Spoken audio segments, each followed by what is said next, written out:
Hello friends, welcome to pro talent and I am Nitin Parmar. My dear students, आपका स्वागत है हमारे इस डेली करंट अफेयर मॉड्यूल के अंदर।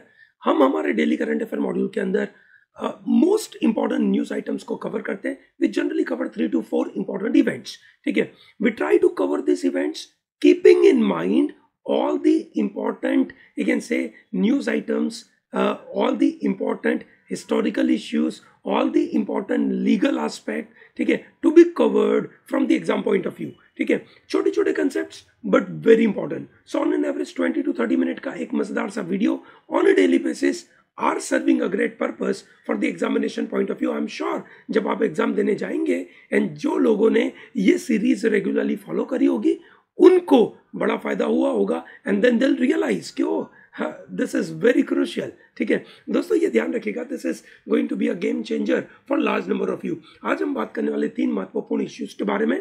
पहला, हम बात करेंगे Tamil Nadu is bringing one new और other 2 set of new laws, ठीक है, which are empowering state government to appoint vice chancellor in the university। You may wonder, sir, what is this issue all about? ठीक है, क्या ये exam point of view you can say important है? ठीक है, exam point of view it may become very important because काफ़ी समय से इसके बारे में टसल चल रही थी and as a student of law we should be really aware about it. We will also talk about one very important solar eclipse photograph being sent from one of the you can say rover. ठीक है, मजेदार सा rover है वो, कोई और दूसरे planet पे है, हम बात करेंगे उसके बारे में। And will also talk about this petrol prices. Modi साहब ने एक बड़ा सा यू कैन से पंगा कर दिया। ठीक है, लड़ाई चालू हो गई मोदी साहब और अलग अलग सीएम के बीच में, मेजरली नॉन बीजेपी सीएम के साथ। बीजेपी वाले सीएम के साथ तो लड़ाई कैसे होगी, ये सनो। चलिए देखते हैं एक एक करके। सबसे पहले देखते हैं that Tamil Nadu assembly has passed this bill. ठीक है ना, तमिलनाडु के ये सीएम है and he is the governor N V. Ravi साहब। ठीक है, is the governor of Tamil Nadu. ठीक है, ये पहले लेफ्टिनेंट गवर्नर हुआ करते थे जम्मू कश्मीर के। ठीक है, and now is the governor of Tamil Nadu. Okay, now Tamil Nadu government ने क्या किया? So they are empowering state government to appoint vice chancellor of to the university. You may possibly ask question कि sir what is the work of a vice chancellor? ये vice chancellor करते क्या है? दोस्तों, जितनी भी यूनिवर्सिटीज होती है इंडिया में, है, जो भी यूनिवर्सिटी है, स्टेट रन यूनिवर्सिटी होती है और फिर प्राइवेट यूनिवर्सिटीज होती है। एक जमाने में प्राइवेट यूनिवर्सिटी होती ही नहीं थी, सब कुछ स्टेट यूनिवर्सिटी होती थी, फिर कुछ सेंट्रल यूनिवर्सिटी होती थी। ठीक है, तो जो स्टेट यूनिवर्सिटी होती है वहां पे, या कोई भी यूनिवर्सिटी होती है, उसको रन करने के लिए एक वाइस चांसलर होता है, is the head of that university। ठीक है, so that's the work of vice chancellor। they'll be carrying out the activity of running day-to-day activity of, you can say, day-to-day activity of running of university। that is the work of vice chancellor। then who is the chancellor? ठीक है दोस्तों, आपने सुना होगा Germany में जो head of the state होते हैं उनको बोला जाता है chancellor. Olaf Scholz, that's a new chancellor after Angela Merkel। ठीक है, ये आपको पता होगा। Great. So coming back to our system of universities, जहां पे चांसलर होता है। इंडिया में chancellor is an ex officio position। Now, what is the meaning of ex officio position? Anyone is holding a particular office will become the chancellor of that particular state की universities। So, who is that person? भैया generally state में governor होते हैं। जो governor है, ठीक है, वो एक्स ऑफिशियो पोजीशन होल्डर है for a particular university, state university, वहां के वो चांसलर बन जाते हैं। ठीक है, सो दोस्तों, आपके स्टेट में जो भी गवर्नर होंगे वो आपके स्टेट के यूनिवर्सिटीज के चांसलर होंगे। जब आपको डिग्री मिलेगी, उस डिग्री पे उन चांसलर साहब का साइन होगा। ठीक है ना, आपके पास जो डिग्री मिलेगी, ठीक है, उस डिग्री पे किसका सिग्नेचर होगा? चांसलर का, अगर आप स्टेट यूनिवर्सिटी से पढ़ते हो तो। ठीक है, so governor is an ex officio chancellor of state university in the given state. सवाल अब यह पैदा होता है कि क्या जो यू से तमिलनाडु का रूल लेकर आए, जहां पे अब वाइस चांसलर का अपॉइंटमेंट करने का power is not in the hand of governor but it will be in the hand of assembly. Tamil Nadu assembly के पास ये पावर होगा। ठीक है ना। पावर किसके हाथ में होगा? आइडियली वाइस चांसलर का अपॉइंट करने का power must be in the hands of chancellor, that is the governor, but now by law they are changing it. ठीक है, नहीं तो बड़ा सवाल पैदा हो जाता। ठीक है, अगर इन्होंने लॉ के द्वारा इसको बदला नहीं होता, ठीक है, तो वाइस चांसलर के अपॉइंटमेंट के अंदर सवाल ये पैदा हो जाता quo warranto, which is a writ petition, जो आपने सीखा होगा ना आर्टिकल नंबर 32 में 5 रिट पिटिशन है। कौन सी? Habeas corpus, certiorari, quo warranto, prohibition and mandamus. ये सुनो, उनमें से एक महत्वपूर्ण रिट पिटिशन है जिसका नाम है quo warranto. What is the meaning of quo warranto? It says by which warrant you are holding this position. Any person who is holding government, we can say, post should be appointed with a proper procedure established by law. ठीक है, so if that person is holding that position with the help of, we can say, a certain order, ठीक है, certain warrant, तो बात बराबर है। ठीक है, अगर तमिलनाडु ने ये लॉ पास नहीं किया होता, ठीक है, और अपनी मर्जी से कोई वीसी को अपॉइंट करते, तो गवर्नर साहब ये सवाल पूछते हैं वीसी को, भाई VC on what warrant you are appointed on this position, बताइए। ठीक है दोस्तों, what is the role of governor when it comes to running a university?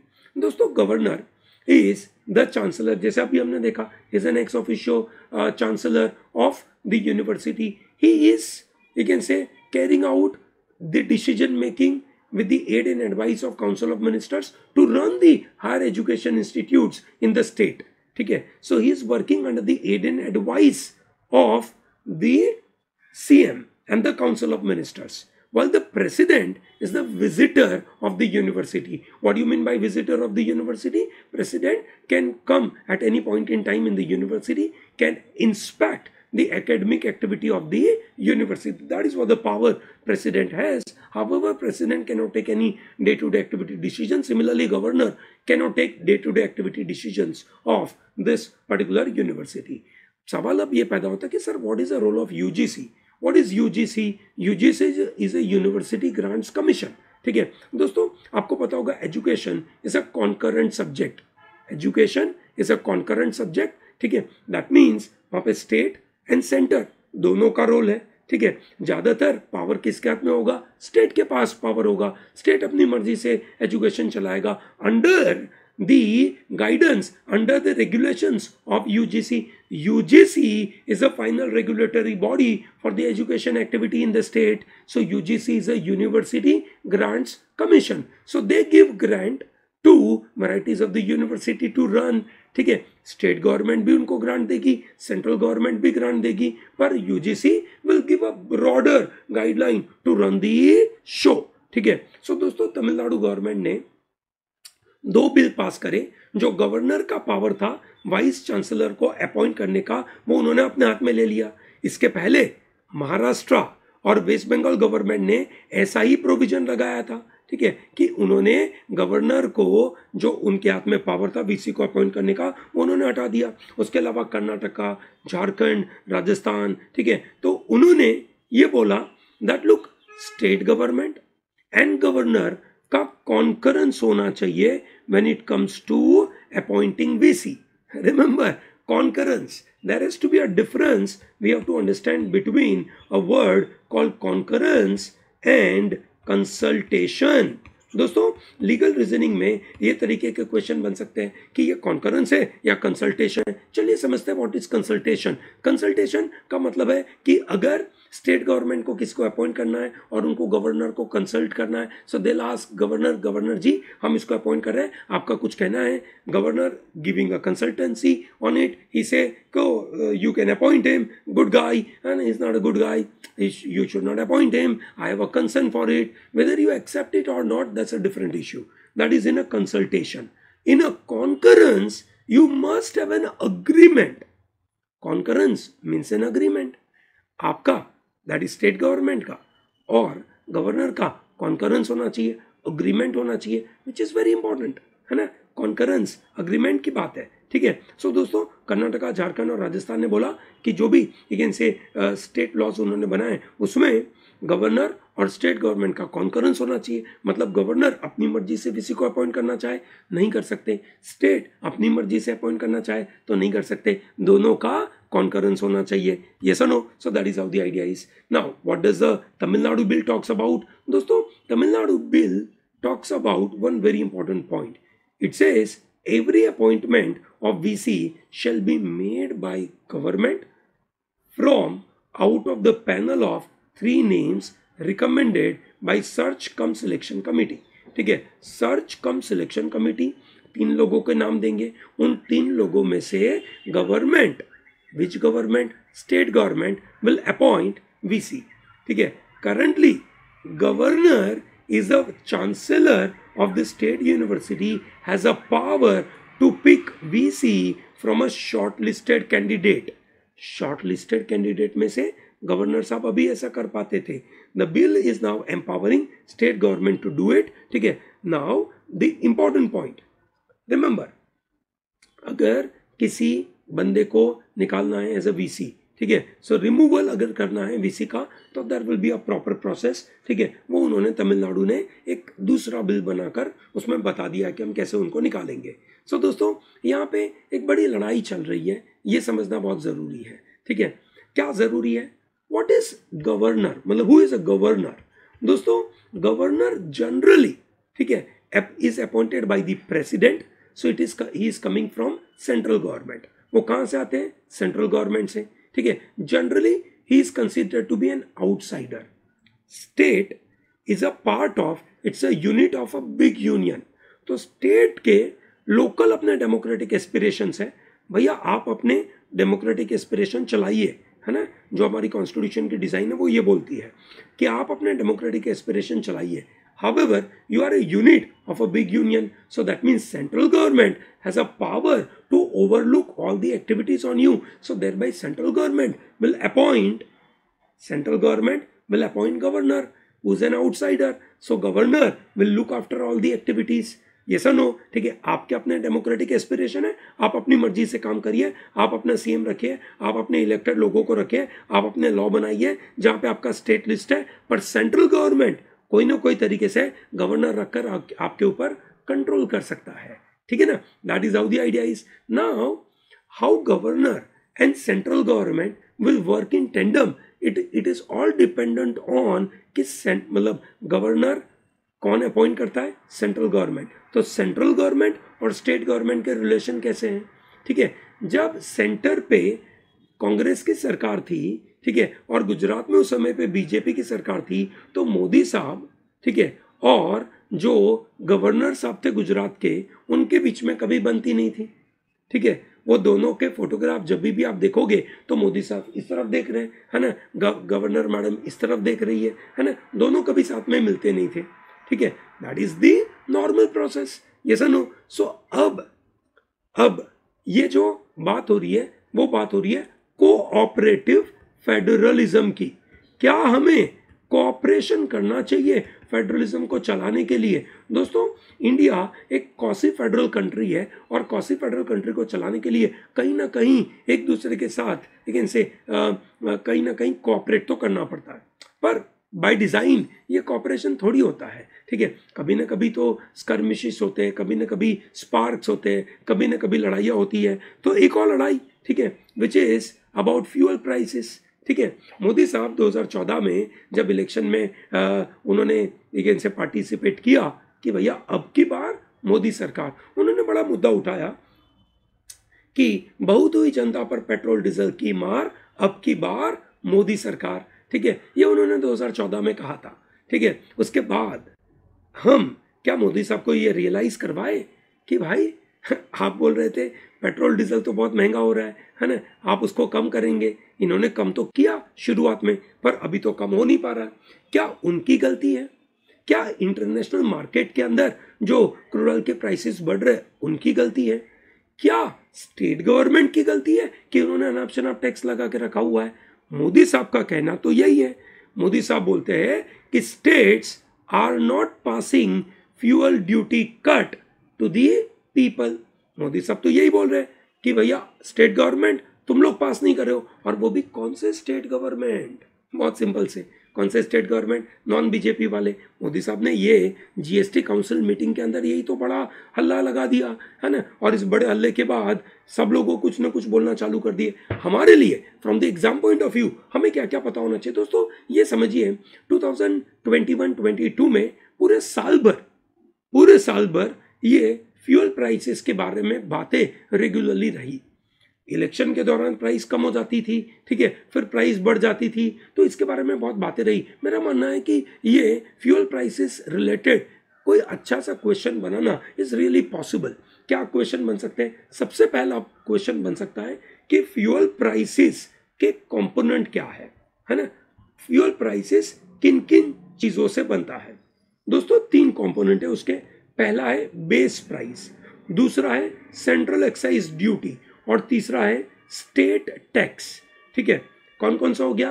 Base price. What do you mean by base price? Base price का मतलब हो गया जो main price है वो, ठीक है भाई, जिस प्राइस के ऊपर जो रिटेलर है, जो पेट्रोल पंप ओनर है, वो आपको और मुझे लेकिन से पेट्रोल देगा, वो उसकी एक बेस प्राइस होगी।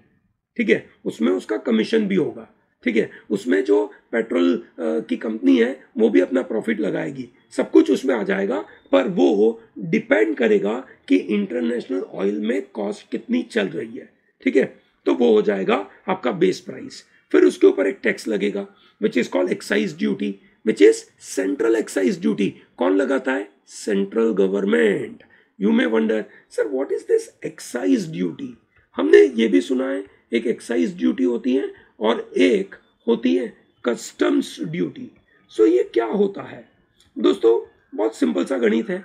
कस्टम्स ड्यूटी फॉरेन से कोई सामान इंडिया में आता है और इंडिया की गवर्नमेंट उसके ऊपर एक ड्यूटी लगाती है, एक टैक्स लगाती है, उसको बोलते हैं कस्टम्स ड्यूटी।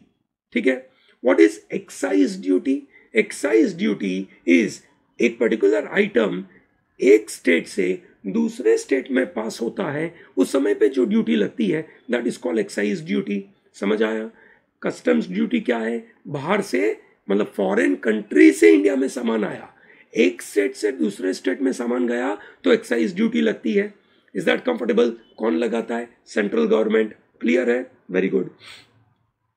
फिर स्टेट अपना टैक्स लगाते हैं विच इज कॉल्ड वैट। दोस्तों ये सब एक तरीके के है ना, एक तरीके के इनडायरेक्ट टैक्सेशन है। आपको पता होगा GST, goods and service tax, is also a sort of indirect tax. It's a indirect tax. ठीक है ना। पहले क्या होता था, स्टेट्स और सेंट्रल गवर्नमेंट अलग अलग अपने वैट लगाते थे, वैल्यू एडेड टैक्स लगाते थे। अब सभी वैट को हटाकर, ठीक है, सबको एक कॉमन जीएसटी में लगा दिया। Goods and service tax, goods के ऊपर टैक्स लग रहा है, सर्विसेज के ऊपर टैक्स लग रहा है, that is called GST. Yes or no? That is a very simple system. ठीक है, अब हुआ ये कि हमने ज्यादातर चीजों के ऊपर के वैट हटाकर जीएसटी में डाल दिया, पर पेट्रोल के ऊपर हमने जीएसटी नहीं लगाया, हमने उसके ऊपर वैट कंटिन्यू किया।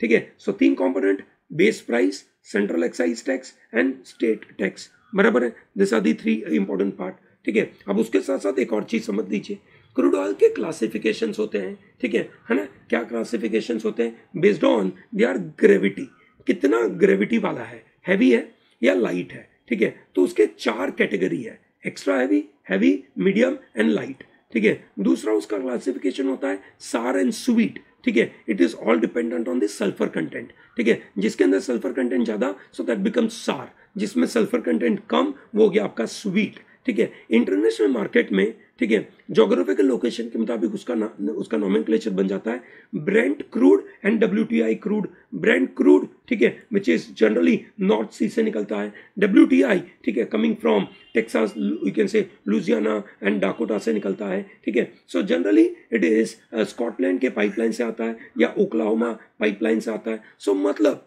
जो ब्रेंट क्रूड है, जो ज्यादातर आप और मैं, मतलब आपके और मेरे पास जो क्रूड ऑयल आता है वैसा ब्रेंट क्रूड ऑयल आता है। ठीक है, डब्ल्यूटीआई कम आता है। ठीक है, वैसे अमेरिका ने बोला है कि हम देना चालू करेंगे, इन्होंने चालू भी कर दिया है, थोड़ा बहुत डब्ल्यूटीआई हमारे यहाँ पे आता है, पर ज्यादातर अपने यहाँ पे आता है ब्रेंट क्रूड। तो इंडिया में जो प्राइसिंग है क्रूड ऑयल की प्राइसिंग है, पेट्रोल की प्राइसिस है, वो डिपेंड करती है ब्रेंट क्रूड के ऊपर, WTI के ऊपर नहीं करती है, ठीक है। ओके, नाउ ये जो सेंट्रल एक्साइज वैट है, ठीक है, तो मोदी साहब का कहना है कि ये जो वैट है जो स्टेट के पास है, उन्होंने वो जो ट्रांसफर करना चाहिए, वो टैक्स कम करना चाहिए, वो उन्होंने किया नहीं है, ठीक है। सेंट्रल गवर्नमेंट ने अपनी एक्साइज ड्यूटी तो कम कर दी है ना, पर इन्होंने किया नहीं है, ऐसा उनका कहना है। देखिए दोस्तों, अगर एक रफली 105 रुपीज़ का पेट्रोल होता है, उसका बेस प्राइस है आपका 56 रुपीज़, बराबर है, ठीक है। उसमें डीलर का कमीशन हो गया आपका 3.86, मतलब 4 रुपया डीलर का कमीशन, 56 रुपीज़ उसकी प्राइस हो गई, 4 रुपया डीलर का कमीशन हो गया, तो ये हो गया आपका 60 रुपीज़ का पेट्रोल।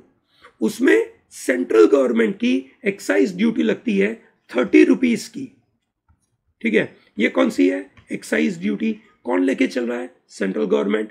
वैट कौन लगाता है? State government. स्टेट गवर्नमेंट का वैट कितना है? बोला 17 रुपीज़, ठीक है। तो 30 + 17 becomes 47, so that makes it 207 rupees. ये हो गया आपका प्राइस ऑफ अ पेट्रोल, ठीक है। तो क्या हम ये बात माने कि मोदी साहब जो बोल रहे हैं कि ये लोग जो स्टेट है बीजेपी के नॉन बीजेपी रूल स्टेट है, वो लोग अपना वैट कम नहीं कर रहे? पॉसिबल है, क्योंकि आप देखेंगे गुजरात में पेट्रोल का प्राइस थोड़ा सा कम है compare to Maharashtra, compare to MP, ठीक है। तो कोई भी स्टेट ये टैक्स कलेक्ट करना छोड़ता नहीं है। क्यों नहीं छोड़ता है? पैसे कमाने का मजेदार सा सिस्टम है। This all are milking cow, ठीक है। ये सब मिल्किंग काउ है। उस मिल्किंग काउ को कौन छोड़ना चाहेगा? ये सुनो, ठीक है। मिल्किंग काउ को कौन छोड़ना चाहेगा? कोई छोड़ना नहीं चाहता है, ठीक है। तो प्राइम मिनिस्टर ने अर्ज किया है कि opposition rule states should cut their taxes on petrol and diesel in order to reduce the economic burden on citizenship in the spirit of cooperative federalism। अभी हमने सुना कोऑपरेटिव फेडरलिज्म क्या था, है ना दोस्तों। जो सिस्टम है उसमें कहीं ना कहीं हमें ये जो कोऑपरेटिव फेडरलिज्म और यू कैन से कोएर्सिव फेडरलिज्म या कॉम्पिटिटिव फेडरलिज्म की जो लड़ाइयाँ है, इन दोनों को मैनेज करना बहुत ज़रूरी है, ठीक है। महाराष्ट्र, वेस्ट बंगाल, तेलंगाना, आंध्र प्रदेश, तमिलनाडु, केरला, झारखंड, ठीक है, ये है opposition rule state, BJP rule state नहीं है, ठीक है। और वहाँ पे उनसे अर्ज किया गया है कि आपको अपना वैट कम करना चाहिए, ठीक है। Is that very clear to everyone? Value added tax समझ में आया आपको? एक्साइज ड्यूटी समझ में आई? बेस रेट कैसे निकलता है? हमारा बेस रेट किसके ऊपर डिपेंड करता है? ये सब हमने इस पॉइंट के ऊपर बातें करी। क्या मजेदार सा फोटोग्राफ है, देखे दोस्तों, है ना। ये फोटोग्राफ है, हम नासा से लेकर आए आपके लिए। नासा को ये फोटोग्राफ किसने दिया? ये है सोलर एक्लिप्स, ठीक है। नासा का सोलर एक्लिप्स हम आप देख रहे हैं कि अजीब सोलर एक्लिप्स। हमने जनरली सोलर एक्लिप्स में ये पूरा एक सर्कल देखा है ऐसा, पर यहाँ पे प्रॉपर सर्कल नहीं है, देखिए, है ना। मजेदार सा फोटोग्राफ आया। ये दिया किसने? This is given by this particular rover which is situated in Mars. Mars के ऊपर परसिवरेंस नाम का एक रोवर लगा के रखा है। It is a sort of laboratory on Mars, ठीक है। तो दोस्तों, मार्स का 2020 के मिशन पे ये परसिवरेंस नाम का रोवर लॉन्च किया गया था, ठीक है। 30 जुलाई 2020 को लॉन्च किया गया था। 18 फरवरी 2021 को वो वहां पर लैंड हुआ था। And it is the most advanced, most expensive and most sophisticated laboratory sent by NASA on Mars, and that is wonderful, and we are getting wonderful, you can say, result of this, ठीक है। Obviously NASA को मिल रहा है and पूरे world को, humanity को benefit हो रहा है, ठीक है। तो सवाल ये पैदा होता है कि क्या दूसरे कोई मार्स के मिशंस हैं? ठीक है, बिल्कुल अलग अलग कंट्रीज ने करा है, ठीक है। European space agency and Russian space agency, you can say they are planning to send, you can say, this ExoMars rover which is going to take place in 2022 सितंबर। पर अब वो क्या होगा, कैसे होगा, पता नहीं है, क्योंकि रशिया यूक्रेन वॉर में फंस गया है, तो इसके बारे में कुछ नहीं पता। चाइना का मार्स मिशन है तियानवन-1, ठीक है, ये उनका पहला मार्स मिशन है विच इज वंडरफुल। यूएई का होप करके मार्स मिशन थे, 2021 का था ये।